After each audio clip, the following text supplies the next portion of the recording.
സഹോദരരെ, വിശുദ്ധ പൗലോസ്ലീഹ കൊറിന്തോസ്യർക്ക് എഴുതിയ 1-ാം ലേഖനം 15-ാം അധ്യായം 1 മുതൽ 11 വരെയുള്ള തിരുവചനങ്ങൾ.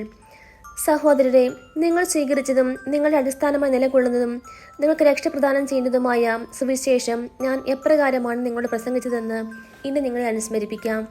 അതനുസരിച്ച് നിങ്ങൾ അചഞ്ചലരായി അതിൽ നിലനിന്നാൽ നിങ്ങളുടെ വിശ്വാസം വ്യർത്ഥമാവുകയില്ല.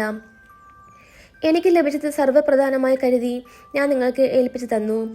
വിശുദ്ധ ലിഖിതങ്ങളിൽ പറഞ്ഞിട്ടുള്ളതുപോലെ ക്രിസ്തു നമ്മുടെ പാപങ്ങൾക്ക് വേണ്ടി മരിക്കുകയും സംസ്കരിക്കപ്പെടുകയും എഴുതപ്പെട്ടിരുന്നതുപോലെ 3-ാം നാൾ ഉയർപ്പിക്കപ്പെടുകയും ചെയ്തു. അവൻ കേപ്പായ്ക്കും പിന്നീട് 12 പേർക്കും പ്രത്യക്ഷനായി. അതിനുശേഷം ഒരുമിച്ച് 500-ലധികം സഹോദരർക്ക് പ്രത്യക്ഷനായി. അവരിൽ ഏതാനും പേർ മരിച്ചുപോയി, മിക്കവരും ഇന്നും ജീവിച്ചിരിപ്പുണ്ട്. പിന്നീട് അവൻ യാക്കോബിനും തുടർന്ന് മറ്റെല്ലാ അപ്പസ്തലന്മാർക്കും കാണപ്പെട്ടു. ഏറ്റവും ഒടുവിൽ അകാല ജാതന് എന്നതുപോലെ എനിക്കും അവിടുന്ന് പ്രത്യക്ഷനായി. ഞാൻ അപ്പസ്തോലന്മാരിൽ ഏറ്റവും നിസ്സാരനാണ്. ദൈവത്തിൻ്റെ സഭയെ പീഡിപ്പിച്ചത് നിമിത്തം അപ്പസ്തോലൻ എന്ന നാമത്തിന് ഞാൻ അയോഗ്യനുമാണ്. ഞാൻ എന്തായിരിക്കുന്നുവോ അത് ദൈവകൃപയാലാണ്. എൻ്റെ മേൽ ദൈവം ചൊരിഞ്ഞ കൃപ നിഷ്ഫലമായി പോയിട്ടില്ല. നേരെ മറിച്ച് മറ്റെല്ലാവരെയേക്കാൾ അധികം ഞാൻ അധ്വാനിച്ചു. എന്നാൽ ഞാനല്ല, എന്നിലുള്ള ദൈവകൃപയാണ് അധ്വാനിച്ചത്.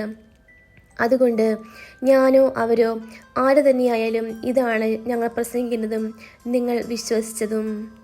നമ്മുടെ കർത്താവായ മിശിഹായ്ക്ക് സ്തുതി. വിശുദ്ധ ലൂക്ക എഴുതിയ സുവിശേഷം 9-ാം അധ്യായം 57 മുതൽ 62 വരെയുള്ള തിരുവചനങ്ങൾ. അവർ പോകും വഴി ഒരുവൻ അവനോട് പറഞ്ഞു, നീ എവിടെ പോയാലും ഞാൻ നിന്നെ അനുഗമിക്കും.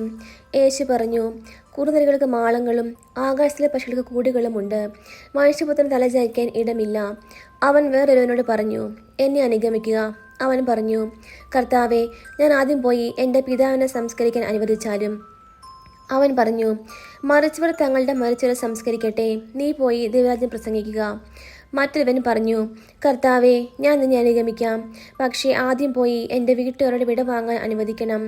യേശു പറഞ്ഞു, കലപ്പയിൽ കൈവച്ചിട്ട് പിന്തിരിഞ്ഞു നോക്കുന്ന ഒരുവനും സ്വർഗ്ഗരാജ്യത്തിന് യോഗ്യനല്ല. നമ്മുടെ കർത്താവായ മിശിഹായ്ക്ക് സ്തുതി.